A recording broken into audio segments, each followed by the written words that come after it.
Hello everyone, मेरा नाम है Sandeep Das Gupta and welcome to अचीवर्डली। आज हम लोग एनसीईआरटी क्लास 10 हिस्ट्री के चैप्टर 4 के पार्ट 5 को शुरू करने जा रहे हैं। प्रीवियस चैप्टर के लेक्चर्स अपलोड हो चुके हैं और मैंने क्लास 10 हिस्ट्री का एक सेपरेट प्लेलिस्ट भी क्रिएट कर दिया है।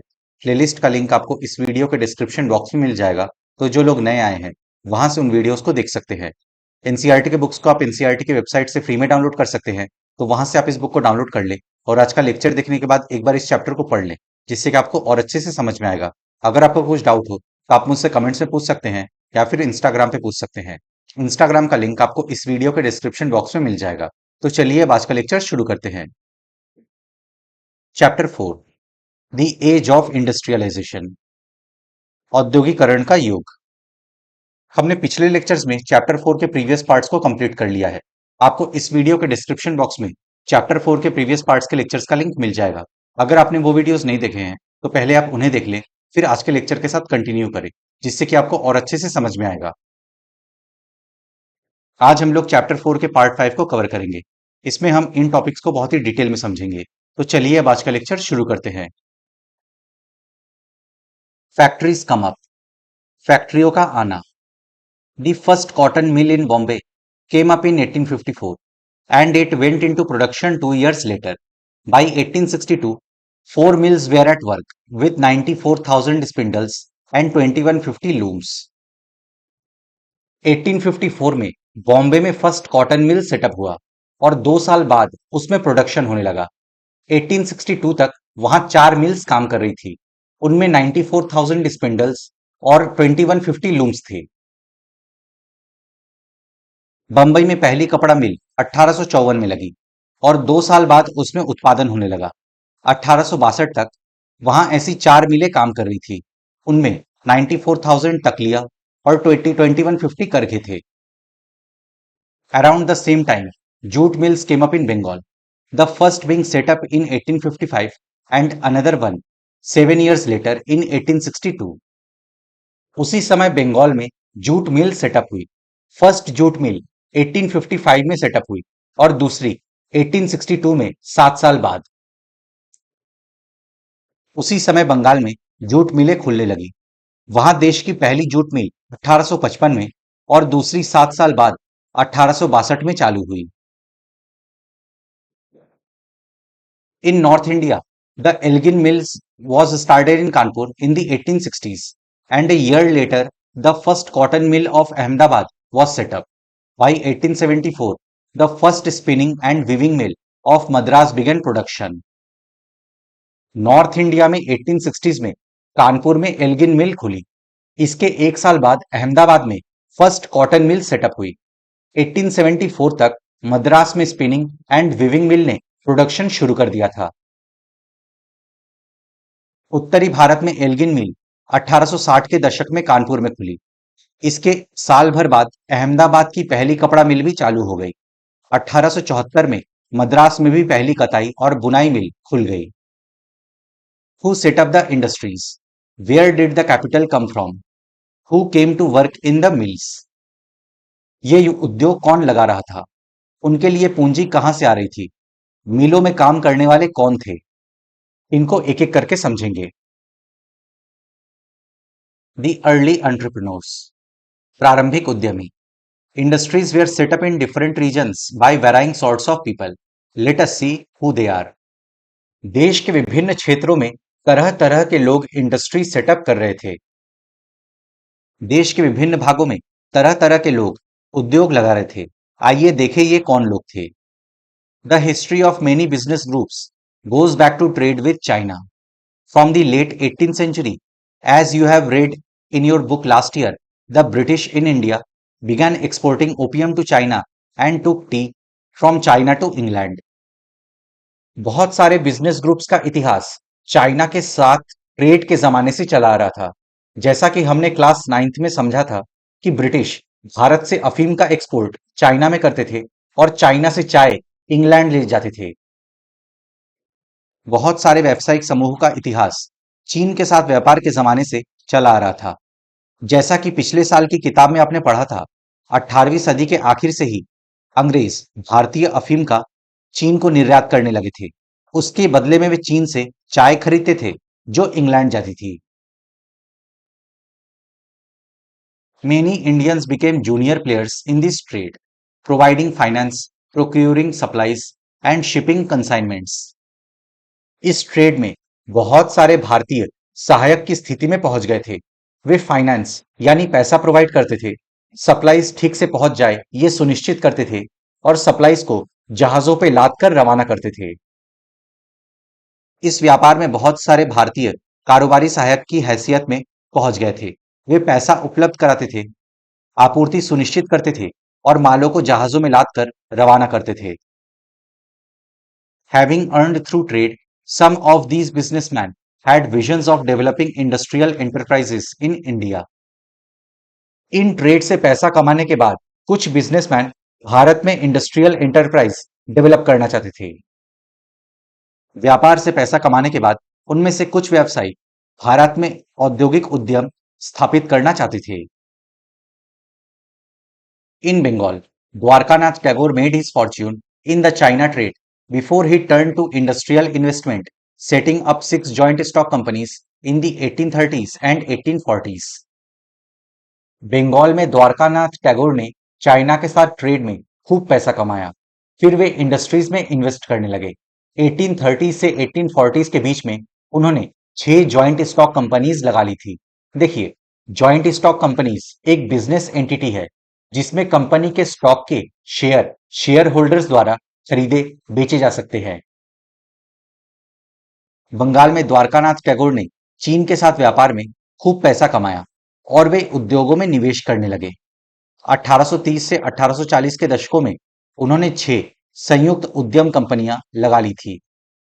Tagore's enterprises sank along with those of others in the wider business crisis of the 1840s.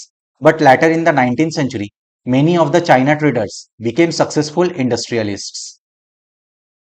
1840s में आए बिजनेस क्राइसिस के दौरान दूसरों के साथ साथ टैगोर के एंटरप्राइजेस भी बैठ गए थे।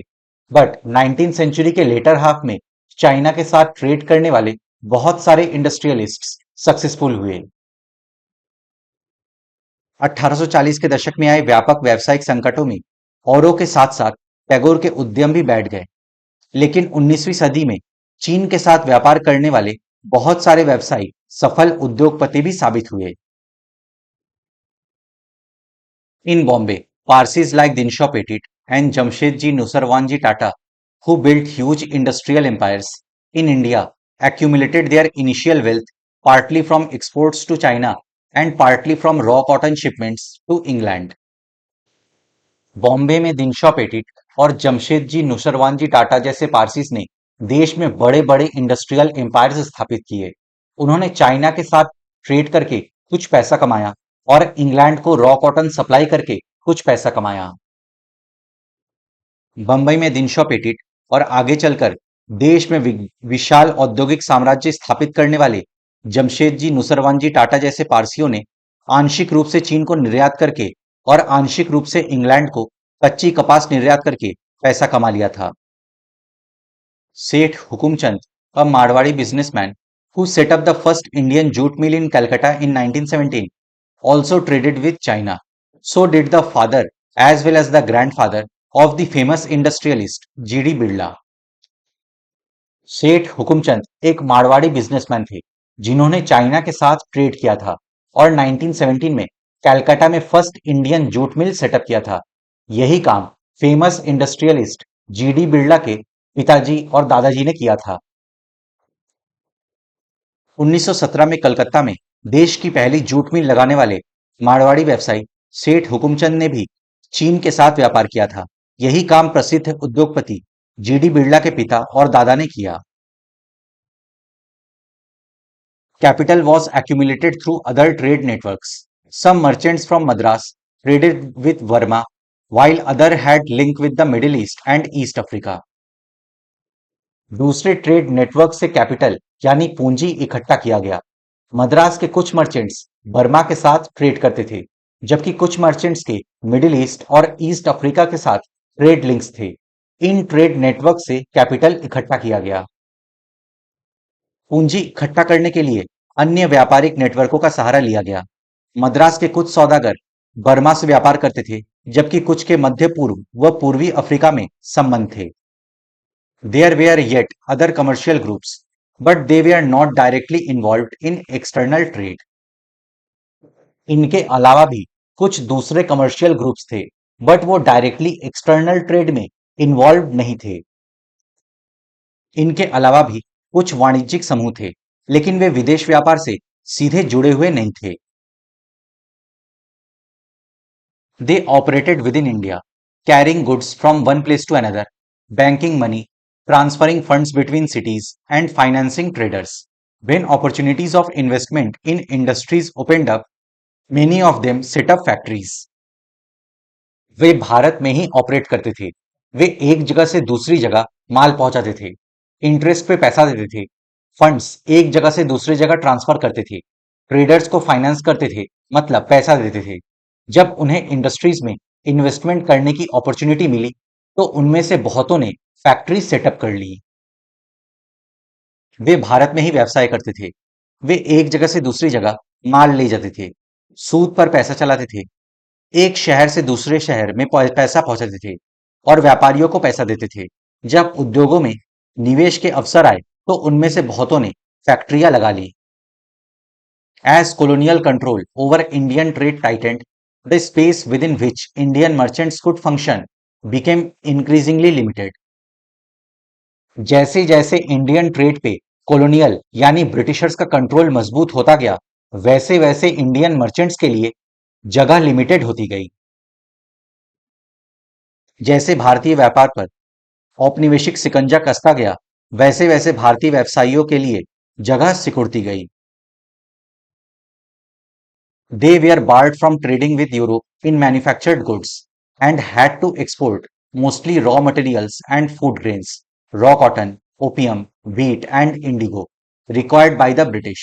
They were also gradually edged out of the shipping business. उन्हें अपने मैन्युफैक्चर्ड गुड्स को यूरोप में बेचने से रोक दिया गया। वे mostly food grains and raw materials को एक्सपोर्ट कर पाते थे, जिनकी जरूरत ब्रिटिशर्स को थी। For example raw cotton, opium, wheat and indigo. उन्हें शिपिंग बिजनेस से भी बाहर ढकेल दिया गया था। उन्हें अपना तैयार माल यूरोप में बेचने से रोक दिया गया। अब वे मुख्य रूप से कच्चे माल और अनाज, कच्ची कपास, अफीम, गेहूं और नील का ही निर्यात कर सकते थे, जिनकी अंग्रेजों को जरूरत थी। धीरे धीरे उन्हें जहाजरानी व्यवसाय से भी बाहर ढकेल दिया गया।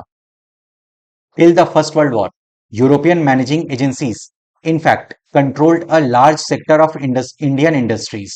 Three of the biggest ones were Bird Higglers and Company, Andrew Yule, and Jardine Skinner and Company. First world war तक यूरोपियन मैनेजिंग एजेंसीज ने इंडियन इंडस्ट्रीज के एक बड़े सेक्टर पे नियंत्रण स्थापित कर लिया था।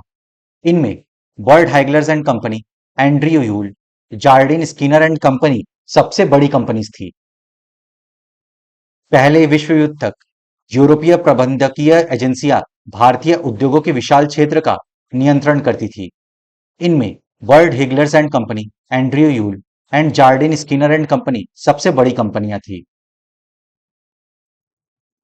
These agencies mobilized capital, set up joint stock companies and managed them. ये एजेंसीज कैपिटल यानी पूंजी जुटाती थी, जॉइंट स्टॉक कंपनी सेटअप करती थी और उन्हें मैनेज करती थी। ये एजेंसियां पूंजी जुटाती थी, संयुक्त उद्यम कंपनियां लगाती थी और उनका प्रबंधन संभालती थी। In most instances, Indian financiers provided the capital, while the European agencies made all investment and business decisions. The European merchant industrialists had their own chambers of commerce, which Indian businessmen were not allowed to join. ज्यादातर cases में Indian financiers capital provide करते थे, जबकि European agencies invest करती थी और business decisions लेती थी। यूरोपियन मर्चेंट इंडस्ट्रियलिस्ट्स के अपने चेंबर ऑफ कॉमर्स होते थे, जिनमें इंडियन बिजनेसमैन को ज्वाइन करने नहीं दिया जाता था। ज्यादातर मामलों में भारतीय वित्त पोषक फाइनेंसर पूंजी उपलब्ध कराते थे, जबकि निवेश और व्यवसाय से संबंधित फैसले यूरोपीय एजेंसियां लेती थी। यूरोपीय व्यापारियों उद्योगपतियों के अपने वाणिज्यिक परिसंघ थे, जिनमें भारतीय व्यवसायियों को शामिल नहीं किया जाता था। जमशेद जी जीजीभॉय एक पारसी बुनकर के बेटे थे। उस वक्त बहुत सारे लोगों की तरह ही उन्होंने भी चाइना के साथ व्यापार और शिपिंग का काम किया था। उनके पास जहाजों का एक विशाल बेड़ा था। इंग्लिश एंड अमेरिकन शिपर्स के साथ कंपटीशन के कारण उन्हें 1850s में सारे जहाज बेचने पड़े।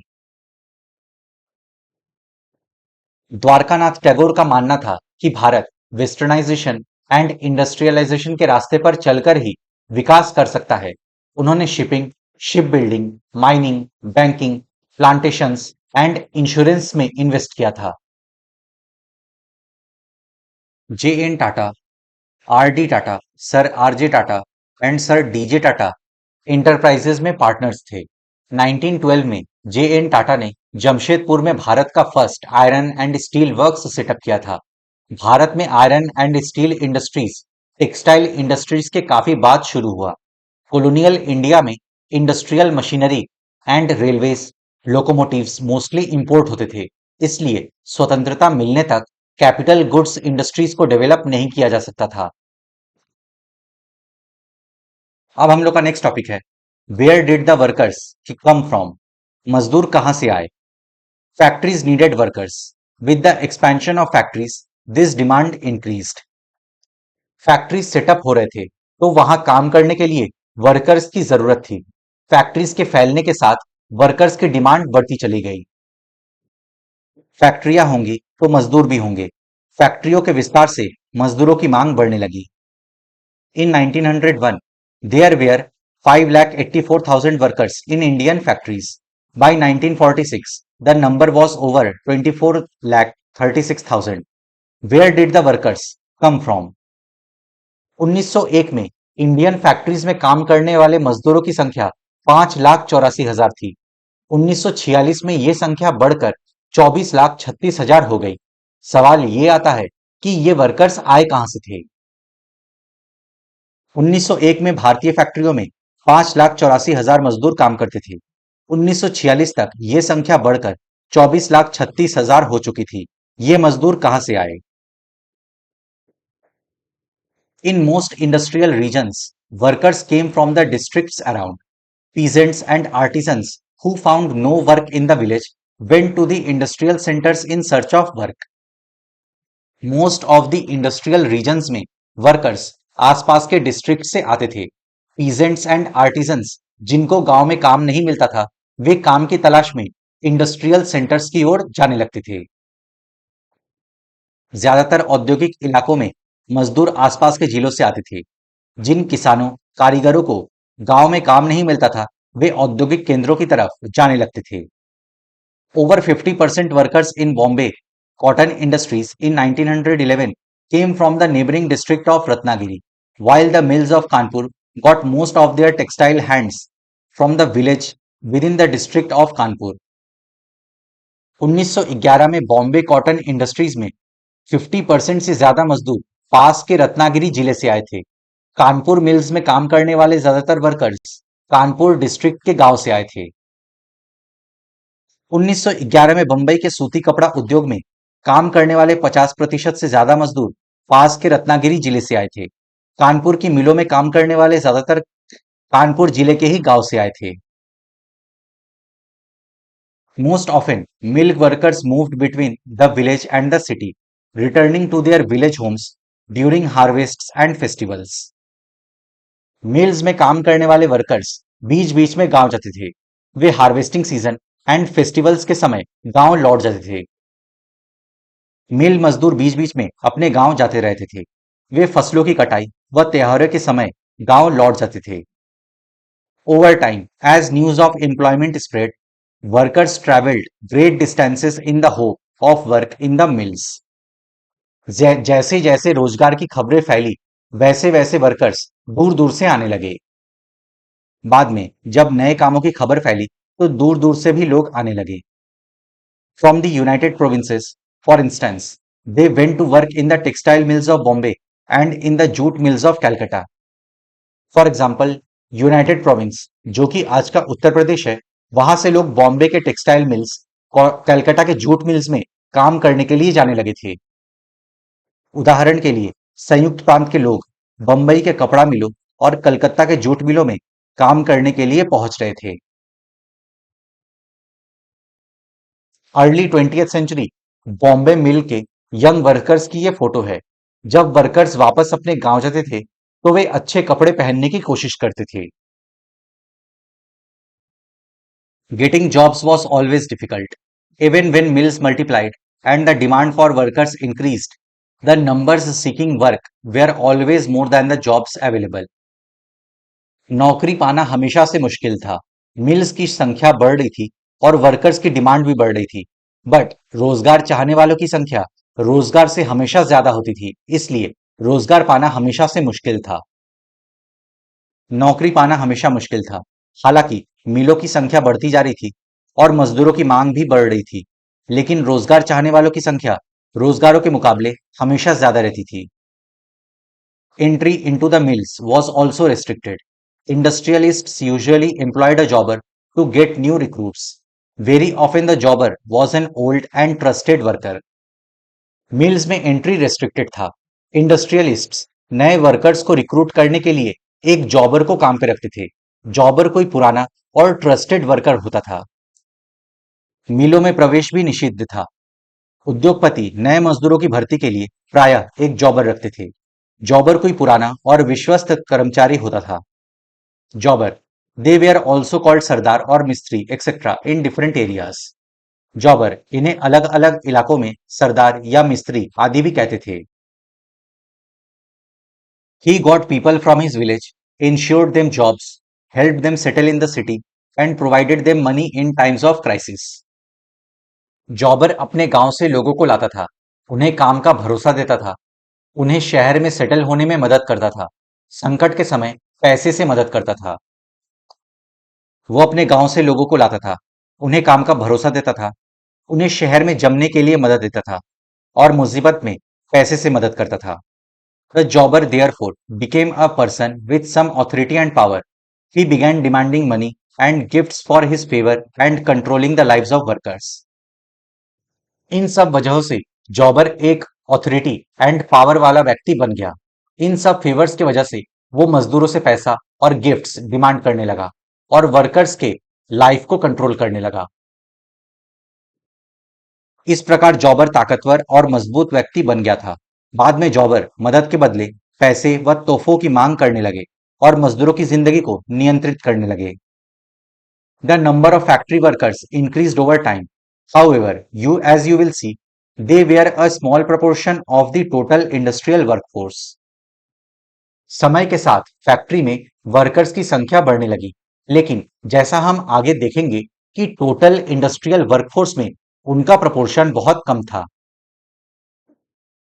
समय के साथ फैक्ट्री मजदूरों की संख्या बढ़ने लगी, लेकिन जैसा कि आप देखेंगे, कुल औद्योगिक श्रम शक्ति में उनका अनुपात बहुत छोटा था। ये एक हेड जॉबर की फोटो है। उसके पोस्चर और क्लॉथ से उसके पावर और ऑथोरिटी का पता चलता है। अहमदाबाद मिल्स में काम करते स्पिनर्स की ये फोटो है। स्पिनिंग डिपार्टमेंट में मोस्टली महिलाएं काम करती थी। तो फ्रेंड्स, इसी के साथ हम लोग का आज का लेक्चर समाप्त होता है। अब नेक्स्ट लेक्चर में हम लोग चैप्टर 4 के पार्ट 6 को कवर करेंगे। मैं आशा करता हूं आपको सब कुछ समझ में आ गया होगा। अगर आपको फिर भी कुछ डाउट है तो आप मुझसे कमेंट्स में पूछ सकते हैं या फिर इंस्टाग्राम पे पूछ सकते हैं। अपने फ्रेंड्स के साथ इस वीडियो को शेयर करें। वीडियो पसंद आए तो लाइक करें, चैनल को सब्सक्राइब करें। मैं मिलता हूं आपसे नेक्स्ट लेक्चर में। Good day to everyone. जय हिंद।